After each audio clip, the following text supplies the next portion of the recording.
Christy Johnson, Senior Meteorologist at the Bureau of Meteorology. Christie, C-H-R-I-S-T-I-E, Johnson, J-O-H-N-S-O-N. We're expecting cold, wet and windy weather over southeast Australia over the next couple of days and into the weekend. So we have a cold front that's moving over Victoria, New South Wales and Tasmania today. Now that's been thrown up by a low pressure system south of the Bight, and it's bringing a band of rain and thunderstorms across much of the eastern states today. Now some of those thunderstorms could be severe, particularly over inland New South Wales and parts of southern Queensland today, and those severe storms could produce severe weather including damaging wind gusts, large hail and heavy rainfall. So the front that's crossing today will move away into the Tasman Sea tomorrow and take that main initial rain band with it. However, there is a follow-up front which is currently over South Australia, bringing showers and thunderstorms to southern parts of South Australia today. And that's going to push across Victoria, Tasmania and southern New South Wales tomorrow. And then further troughs and fronts will move across over coming days, keeping showers going right through the weekend. So we're expecting cold temperatures behind this cold front. Maximum temperatures are 4 to 8 degrees below average for this time of year, and the snow level dropping down to around about 1100 to 1200 metres over Victoria and Tasmania.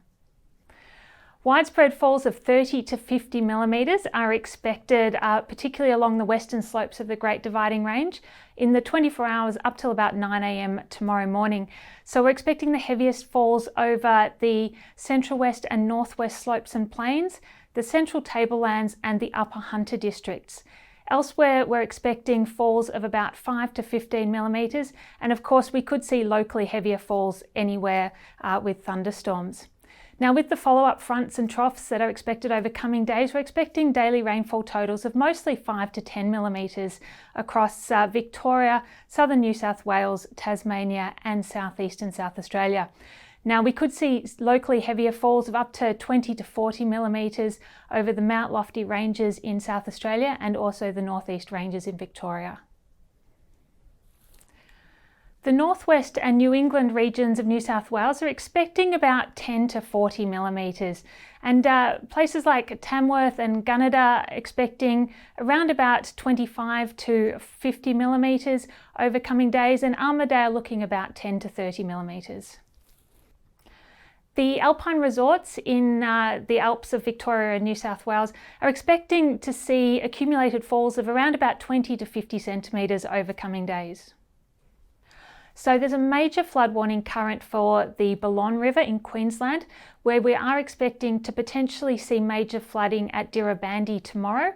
And the river at Surat is also peaking just below the major flood level.